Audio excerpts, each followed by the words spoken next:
Rompiendo Techos, el podcast de Futuber.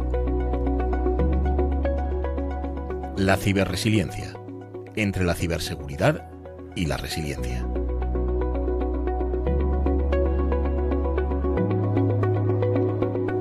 En 1967, la Agencia Nacional de Seguridad estadounidense, junto a la Corporación de Investigación y Desarrollo RAND, publicaron una investigación pionera sobre las amenazas a la seguridad en el uso de computadoras.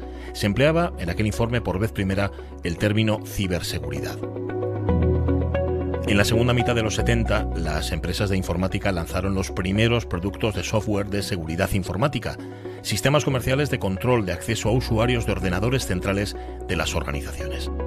Desde entonces y hasta nuestros días, empresas, corporaciones, instituciones, por supuesto particulares, queremos controlar incursiones no deseadas, conjurar amenazas, evitar ataques. En los 90, la película de Snickers, Los Fisgones, especulaba con la posibilidad de que un científico diseñara la llave maestra que burlara cualquier ciberseguridad. ¡Cielo santo! ¿Qué diablos es esto? Calma, ¿tienes ahí tu libreta negra? Sí. Dame el número de algo que tenga el acceso imposible. ¿Qué te parece esto? Centro de transferencias de la Reserva Federal en Virginia. Realmente inaccesible. Por ese lugar pasan 9.000 millones de dólares al día. Ese vale, tecléalo. Bien. No entraremos. Está codificado. Vamos, madre, el último contacto. ¿Qué os parece, chicos? ¿Quién quiere vaciar la Reserva Federal? Vaya sorpresa. Basta ya. Dejan de jugar con eso. Espera, calma. ¿Qué otros números tienes? ¿La red eléctrica nacional? ¿Queréis dejar sin luz a Nueva Inglaterra? Calma. Dime otro. Control de tráfico aéreo. Los sistemas criptográficos se basan en problemas matemáticos tan complejos que no se resuelven sin una clave. Vamos, apágalo. Podríamos hacer que se estrellaran 2 aviones de pasajeros. He dicho que lo apagues, maldita sea. ¡Apágalo!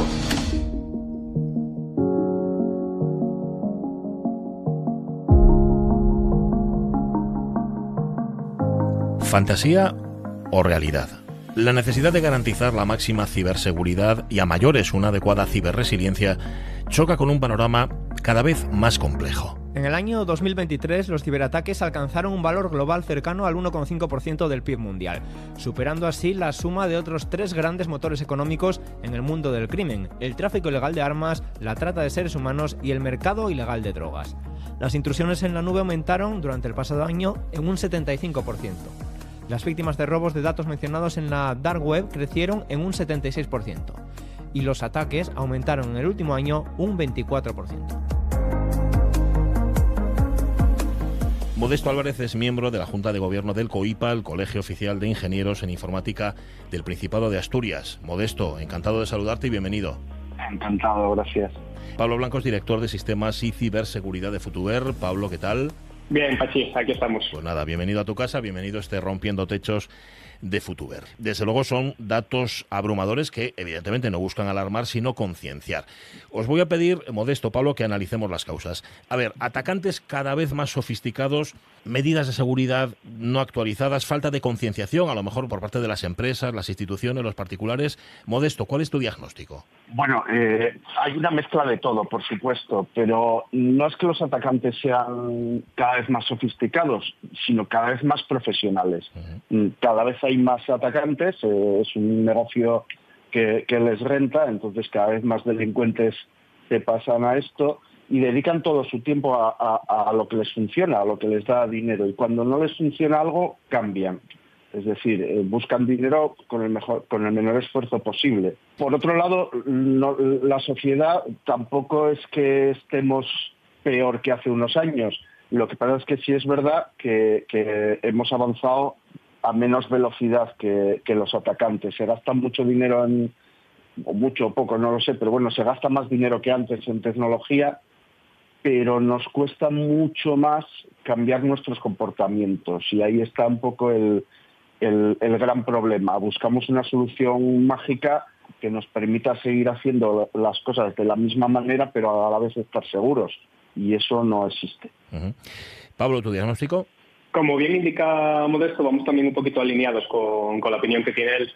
Y yo también quiero destacar un tema que lleva ocurriendo hace ya un par de años, y al final que tú puedes contratar ataques bajo demanda. Es decir, por ejemplo, el tema ransomware, antes había un ataque a nivel masivo, pero tú ahora al final puedes hacer una contratación a una empresa, por llamarla de alguna manera, que esté especializada en ese tema, y al final haces una contratación por servicio. Oye, yo quiero este servicio y pago por este servicio. Ajá. Antiguamente esto era un poco más, vamos a volumen, vamos a ver qué sucede, y como digo yo, hacían un poquito de pesca de arrastre. O sea que hay mercenarios también en esto. Bueno, lo podríamos definir como mercenarios. No sé tú qué opinas ahí, Modesto, o si es la palabra que podría tener mejor encaje. Bueno, sí, nunca la había oído, pero efectivamente, a ver, son gente que hace su trabajo ilegal por dinero, con lo cual sí, perfectamente. Uh-huh.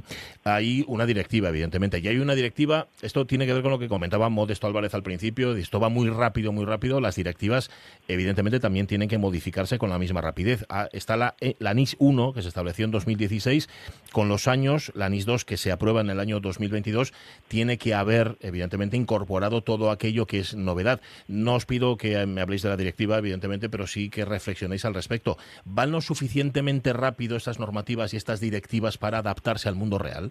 Modesto. No, las normas nunca van a la velocidad del mundo real, siempre van por detrás. Pero yo no creo que sea una cuestión de falta de directivas o de que las directivas sean lentas. Directivas tenemos muchas, algunas NIS 2 pues más generalista, pero otras más específicas de algunos sectores. Yo el problema lo veo más en cómo nos tomamos las directivas, digo, las organizaciones, la sociedad, sí. Bueno, sobre todo las organizaciones, y nos las tomamos no como una ayuda para ser, las de seguridad, no como una ayuda para ser más seguros, sino como una imposición que nos hacen y que tenemos que cumplir. Entonces, el objetivo de la mayoría de las organizaciones, no de todas, es cumplir la norma, y no se dan cuenta de que puedes cumplir y dejar que te ayude, y se quedan en cumplir la norma nada más. Claro. ¿Pablo? Yo siempre pongo el mismo ejemplo, y en tema de normativas tenemos el cumplimiento de la normativa y el cumplimiento.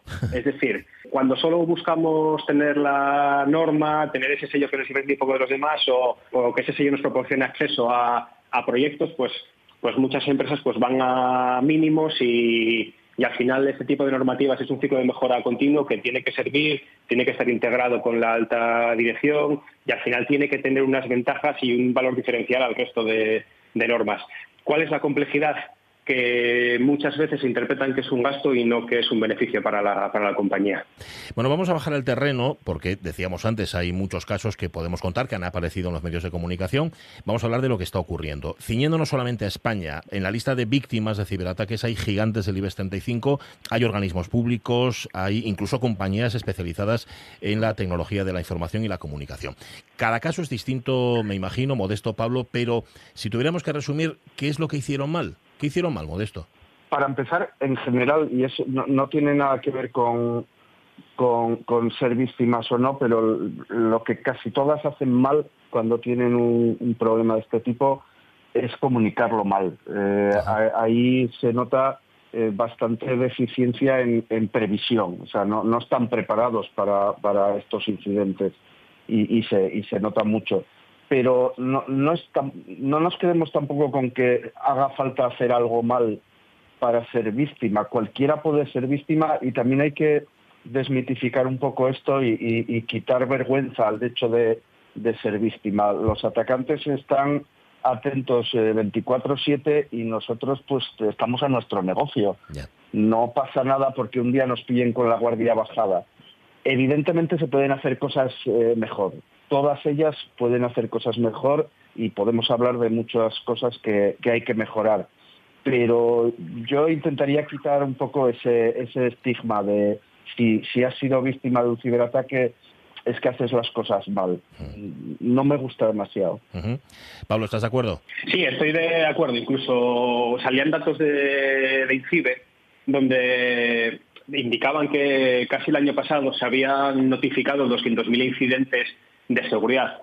Yo cuando hablamos de incidentes de seguridad voy un poco alineado a lo que dice Modesto, porque una cosa es el incidente que sabemos y otra cosa son los incidentes que ocurren que no sabemos. Para mí esos 200.000 incidentes son incidentes gestionados, pero incidentes que no se están gestionando están ocurriendo miles al cabo de los meses, pues, vamos, perfectamente. Las empresas estamos muy preparadas algunas, otras no están preparadas, pero sí que es verdad que los planes de comunicación o contingencia de estas incidencias, muchas veces la gente que estamos en el sector y vemos una gran compañía cómo comunica esa brecha de seguridad o qué es lo que está sucediendo, y la verdad que muchas veces te quedas sorprendido. Te quedas sorprendido porque al final hacen unos planes de comunicación que no van nada alineados con la tecnología ni con las implantaciones y la manera que tienes de trabajar esa compañía. Al final, por detrás hay muchísimo más trabajo, pero ese plan de comunicación no ha sido lo más relevante posible y se ha tirado por el suelo mucho trabajo de muchos compañeros que se dedican a la parte de ciber. A veces da la impresión de que cuanto más grande es la empresa, cuanto mayor es su tamaño o la institución, más vulnerable es. Y sin embargo, claro, se supone que cuentan con más planes, con más medios, con más recursos. Esto, Modesto, ¿cómo se explica? Hay dos sesgos ahí. Por un lado, cuanto más grande es la empresa, es mejor, es más apetitosa también para el atacante. Entonces es lógico y además está más expuesta. Es lógico que tengan más intentos de ataque y por tanto es lógico que algunos fructifiquen. Pero por otro lado, las organizaciones grandes y intentando ver por dónde mejorar, las organizaciones grandes tienen un problema adicional que no tienen las pequeñas. Sí que es verdad que tienen más medios y más recursos, pero también tienen más complejidad. Y la complejidad siempre es enemiga de la seguridad. Necesitamos simplificar las cosas y las empresas grandes crecen muy rápido o compran otras empresas. Integrar todo eso es complejo y aunque desde fuera no se note mucho porque todo lo ponen con el mismo logotipo, por dentro suelen tener un caos importante. Entonces, ese caos, si no se ordena, y es muy difícil de ordenar, es el que abre agujeros a los atacantes. Uh-huh. Hemos hablado de incidentes, hemos hablado de ataques, bueno, hablemos de amenazas. Ya decimos que este capítulo del podcast Rompiendo Techos de Futuber no pretende alarmar, ni muchísimo menos. Sencillamente de lo que se trata es de concienciar y de informar. Pablo, ¿cuáles serían esas amenazas, las amenazas más frecuentes en este sentido? Bueno, pues ahora mismo las amenazas más frecuentes que nos podemos encontrar, para mí la primera sin duda es toda la parte de phishing. O sea, al final son correos que tienen que hacer suplantación, ransomware, ataques de denegación de servicio. La ingeniería social está también muy de moda. Ahora mismo todavía hace 2 días nos despertábamos nosotros en la compañía con un cliente que había tenido un secuestro de WhatsApp. Al final es un poco lo que comentamos, cada vez tenemos mayor superficie de ataque y las clásicas también, como puede ser la inyección de SQL sigue funcionando, el man in the middle, robo de credenciales, no sé. Tristemente podríamos estar creo que muchas horas indicando amenazas. Bueno, pues vamos a hablar de soluciones, si os parece bien, Modesto, Pablo. Yo creo que es lo más inteligente y lo más interesante.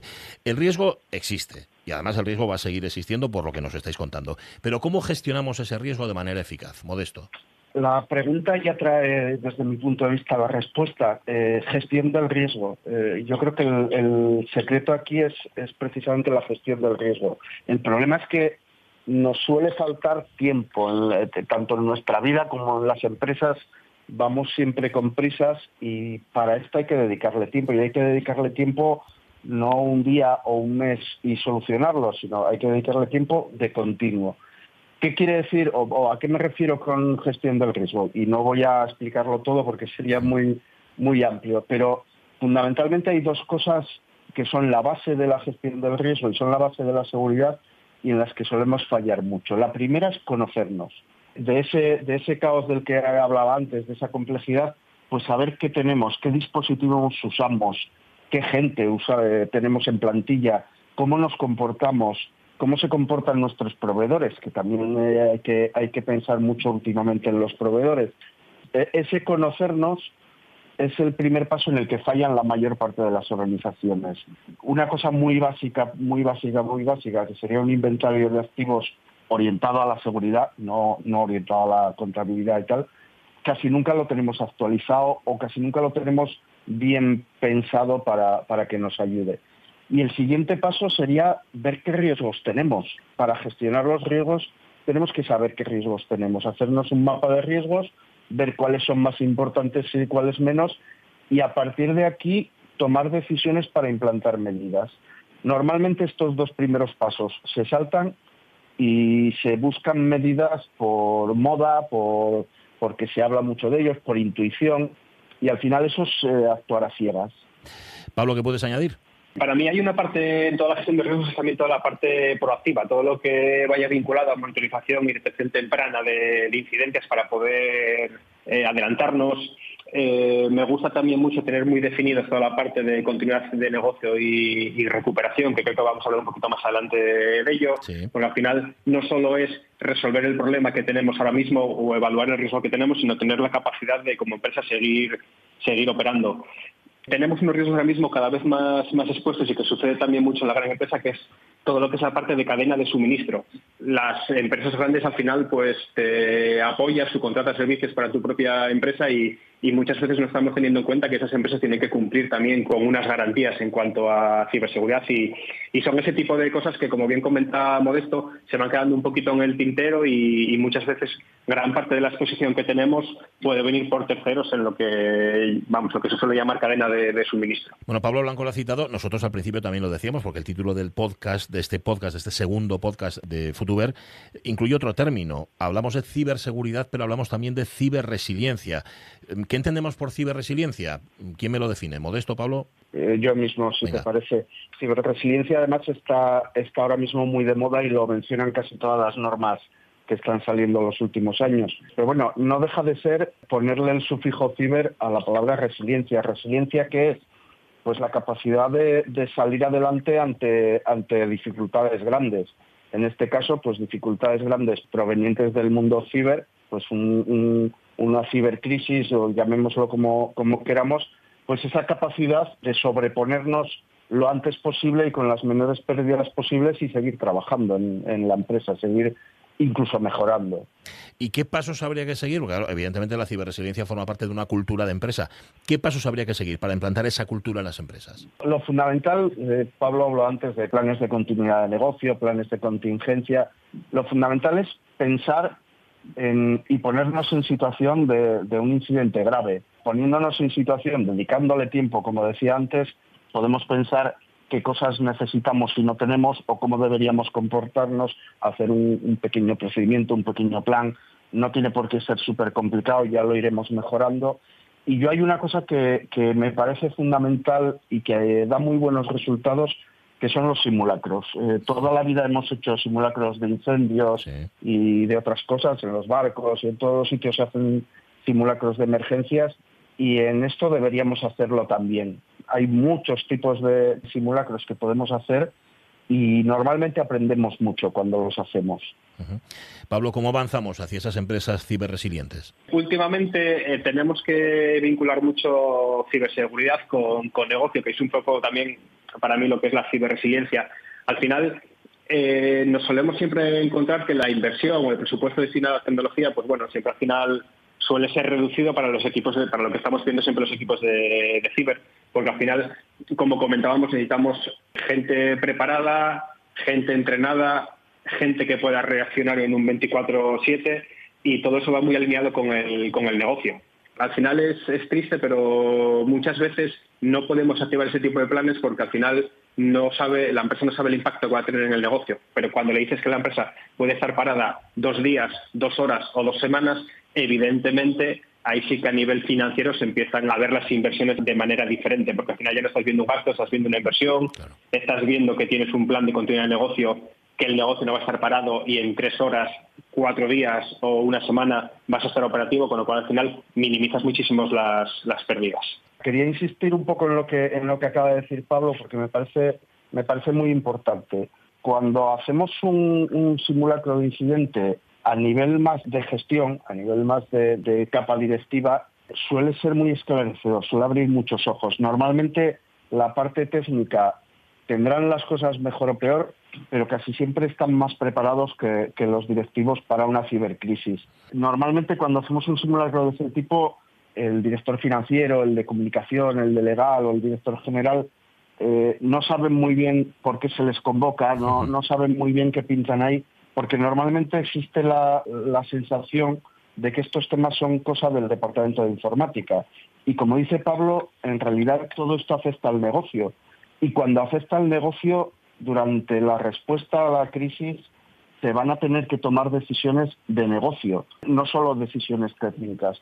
Y es muy importante que también esa gente esté preparada para tomar esas decisiones y sepa qué decisiones le va a tocar tomar y que van a tener que tomarlas rápido y a veces sin demasiada información. Uh-huh. Vamos a terminar siendo positivos. Telegráficamente, Modesto, Pablo, sabemos que la ciberseguridad al 100% no existe, pero como profesionales, ¿percibís una mayor concienciación? Es decir, ¿estamos dando pasos adelante? Sí, estamos dando pasos adelante ya. Siempre al final en la ciber llevamos muchos años arrastrando que siempre se indica que el eslabón más débil de la cadena es el factor humano, que bueno, yo más o menos lo comparto, pero el factor humano tiene que ir apoyado de inversiones en ciberseguridad, tiene que ir apoyado evidentemente en concienciación en ciberseguridad, en la mejora de respuestas a incidentes, adopción de normativas y estándares. Tenemos que ir acompañados de todo eso. Pero yo creo que sí que poco a poco, culturalmente, vamos mejorando, no sé si por temor o porque realmente ya la gente está viviendo de cerca más de sus problemas, pero yo creo que sí, yo estoy percibiendo que sí que estamos dando pasos adelante. Sí, sin duda. Por lo menos se habla del tema, que hace 20 años no apenas se hablaba, y la mayoría de las empresas y de la gente, incluso pues, en su vida privada, lo hablan y están abiertos a hablar del tema y tienen preguntas, y todo el mundo se siente como posible víctima, cosa que además es verdad. Yo, respecto a la concienciación y a la concienciación de los empleados, me parece muy importante profundizar aquí, porque efectivamente siempre hablamos de que las personas somos el eslabón más débil, y también estoy de acuerdo, como Pablo, es verdad. Al final la herramienta más importante del atacante es engañar a las personas, pero si hacemos las cosas bien, y no se trata de ser muy pesados, pero sí dar una buena formación y concienciación a la gente, podemos convertir a nuestro personal en una de nuestras mejores herramientas de seguridad. Alguna vez escuché por ahí hablar de firewalls humanos y me gusta mucho. Podemos darle la vuelta a esa tortilla. Modesto Álvarez, miembro de la Junta de Gobierno del COIPA, el Colegio Oficial de Ingenieros en Informática del Principado de Asturias. Pablo Blanco, director de Sistemas y Ciberseguridad de Futuver. Gracias por contarlo tan claro, por haber hecho posible este segundo episodio del podcast Rompiendo Techos de Futuver. Muchísimas gracias. Gracias a ti, Pachi. Nos encontramos en el próximo capítulo. La tecnología es maravillosa, ¿verdad? Para saber más sobre el poder transformador de la tecnología en nuestras vidas, visítanos en futuver.com. Rompiendo Techos, el podcast de Futuver.